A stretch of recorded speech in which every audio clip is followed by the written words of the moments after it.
Our first team being inducted this year is the 2013 Canada Summer Games female softball team. In 2012, the process of selecting a U21 female softball team to represent Manitoba at the 2013 Canada Summer Games began. A group of 15 athletes, along with 4 coaches, were chosen, and after countless practices and exhibition games, the team traveled to Sherbrooke, Quebec for the games. They went through the qualifying round with a record of 8 wins and 1 loss. 4 of those wins were shutouts, and in 2 games, only 2 runs were allowed. Their only loss was to Quebec by a score of 1-0. In the first round of the Page playoffs, the team met that same Quebec team, and this time they won, which put them directly into the gold medal game against Team BC. The Manitoba team did not bring home a gold medal, but their silver medal is the top finish by any Manitoba softball team at the Canada Games. Tonight we induct the 2013 Canada Summer Games female softball team into the Manitoba Softball Hall of Fame in the team category.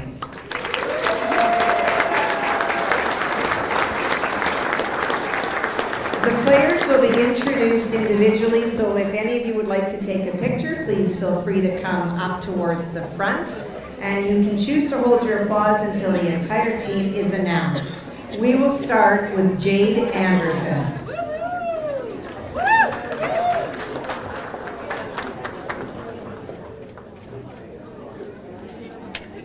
Jill Dixon.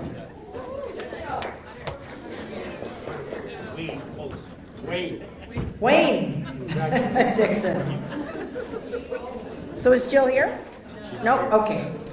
Well, at least we mentioned her. Brittany Hinge Sawicki.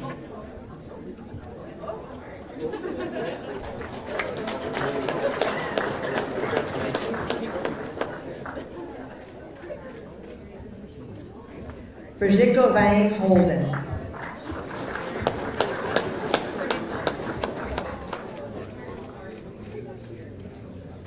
Danny Clausen.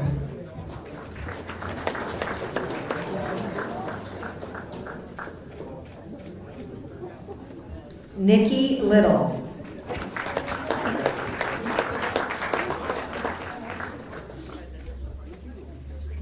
Tara Nicolak.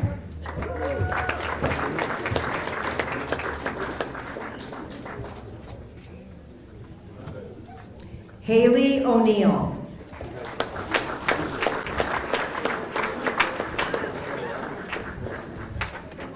Val Pellick.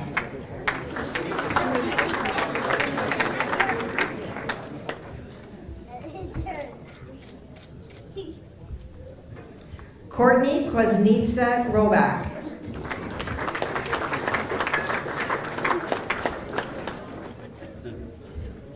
Brooke Seneshin.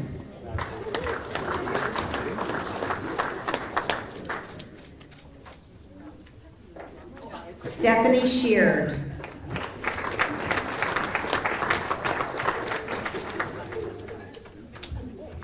Taylor Scholdice.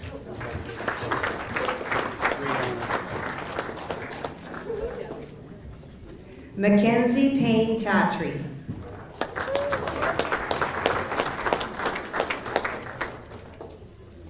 Olivia Thorleifson.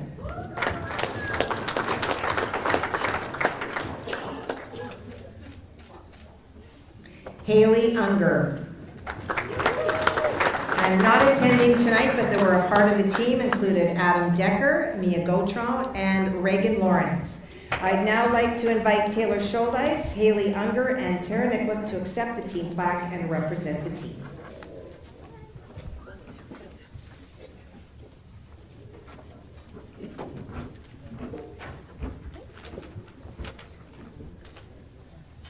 Good evening. My name is Tara Nicolak, and these are my co-captains Taylor Scholdice and Haley Unger.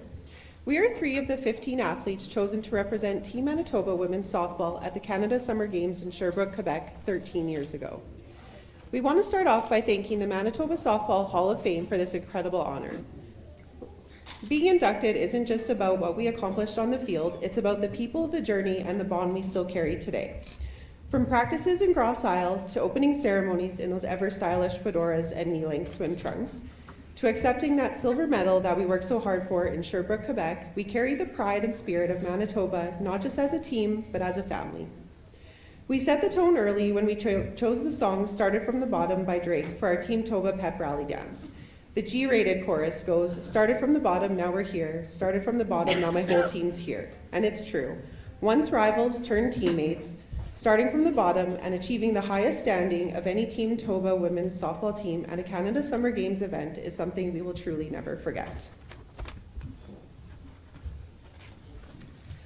When we think back to arriving at the 2013 games, it wasn't until we landed in Sherbrooke that everything felt suddenly very real. All the pieces had been laid out for us. All the prep had been done, from the fun core exercises that our strength coaches insisted that we love to do every day, the motivation of signing our names on the pillars of Sport Manitoba, the feeling of competition after our Sask border battle, and early morning sprints in front of the Human Rights Museum. And the catchphrase that we constantly repeated, which was crushing spirits and taking dreams. We walked into that village with a couple of more words on our back, actually, in our great tie-dye t-shirts, that hard work beats talent when talent doesn't work hard. That was printed on the back of our shirts, and we were ready to live by those words. That's what carried us into that week. A team who understand that the hard work was to come. But we were also a team who had the ability to live in the moment. Yes, there were going to be big moments on the field that were going to define us, but we also knew how to keep each other grounded. To work hard, but to make that hard work really fun. During our games, we had a really quick check-in as a province, where we gave each other a little symbol of a bison, because that made sense to us at the time, and we would give each other a little woo-woo. It was a simple call and response, a quick way to check in, and to know that somebody had your back. So if this is not rehearsed, everybody but Toba. Woo-hoo. There it is. Well done, look at that. So we had that balance of focusing on our business, but keeping the love of the sport alive while we did it. For example, you never had to ask our bench to be loud. We were always loud. But the cheers were often just quotes from Jersey Shore, which was really popular at the time. Our pitchers and catchers, we warmed up with intention. We had strategy discussions, we were tweaking small details, but it always ended in a little dance party to shake out the nerves. And we were always really competitive, even if it was a rain delay in a dance battle against Team Ontario. We had people to focus on. And we fought for every small moment that would get us a win, which it actually ended in Coach Wayne during the games letting the player of the game paint one of his fingernails gold, which looking back was a little bit of a risky decision because he didn't actually bring any black nail polish, so we really had no choice but to keep winning. Now, back to those defining moments. Let me take you back, Toba, to the semifinal. 8 round robin wins later, we were facing Quebec on their home turf, and they were the only province that we had lost to. It was 1-0. And it was during our round robin play when I think Wayne actually jinxed us because even though he didn't bring that black nail polish, he had smashed his finger at work, so one nail was actually black. Now, every inning of this semifinal felt like it could go either way. But the moment I'll never forget came in a classic softball role here. A tie game, 5-5. We had 2 outs and a runner on second. The crowd was on their feet. The Toba cowbells that they gave us were drowning out every other sound. And the field that was mostly just dirt with a teeny tiny bit of outfield had definitely seen better days at this point. And then in a single moment, we made history. We walked it off to take us to the championship game, an outcome that Tara mentioned no other Manitoba team had seen in our history at the games. And it was the best kind of win because it was a complete team win. That night, we didn't just name one player of the game, we lifted our vintage hat for player of the game as one. There was no photobombing that photo because we were all in it, raising it together. Because there were no missing pieces. It took every single person, and we trusted each other completely to get it done. Those are the moments that stay with you, as you've heard tonight, long after the final score is forgotten. So tonight, as we look back, yes, we celebrate our accomplishment, the highest finish by any Manitoba softball team at the Canada Games to date, big deal. But even more than that, we celebrate the bonds that made it all unforgettable.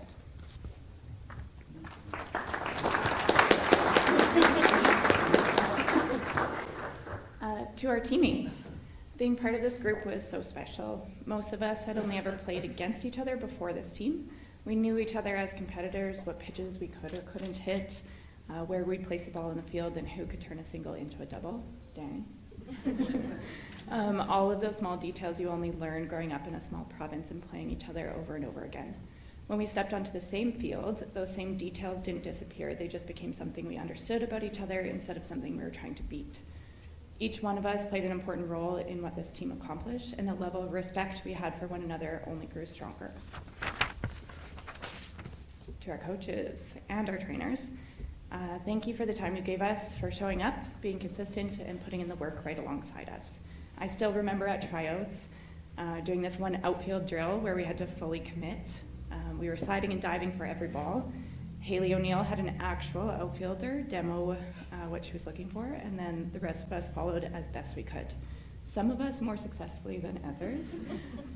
It wasn't always pretty, but we were making the plays. Looking back, it did feel less of a drill and more of a test of heart, and maybe that had something to do with where we ended up. To our families, thank you for the early mornings, like the 6 a.m. hot yoga sessions, the commitment to our schedules, and just for always being there. Some of the things we remember most aren't even from the games, they're from everything around them. Like trying to find that practice field in Grass Isle, hidden enough that one of us drove 30 minutes past it, ice baths in the pouring rain after our games, or before leaving Quebec, many of us adventuring out to get the maple leaf from our medal tattooed as a forever memory. Our medals had these like pins alongside the ribbon that we could give to people who supported us along the way. And as quickly as those people came to mind, you realized how many more you could have given one to, because there were that many. And I think that says a lot about what this team was. Standing here now, it feels pretty special to be back together again. We're very grateful for this honor and the opportunity to celebrate these memories together once more. Thank you.